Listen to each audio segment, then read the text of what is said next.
Жалғыз жүргенде главное сөйлесетін біреу табу екен. Мынаумен уже третий день общаемся. Хороший парень. Не перебивает. Обид жоқ, брат. Сенде жазығы жоқ, менде азығы жоқ. Бірақ желудокта демократия жоқ. Табиғатқа люди демалуға келеді екен. Музыка, шашлык, костер. Потом кетет. А мусор почему-то отдыхать қалады. Мені көріп қашат деп ойладым, мынау наоборот қарап тұр. Походу тоже впервые тигра видит. Суға кіріп шығыптым. Освежился нормально. Енді главное не забаветь, а то больничный мне никто не откроет. Құсқа қарап қызығып тұрмын.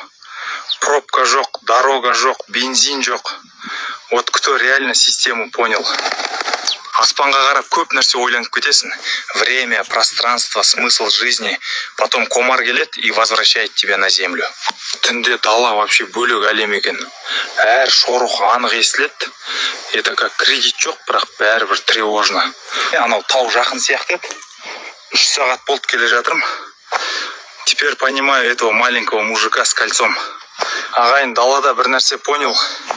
Горизонт ешқашан жақындамайды екен. Походу тоже держит дистанцию.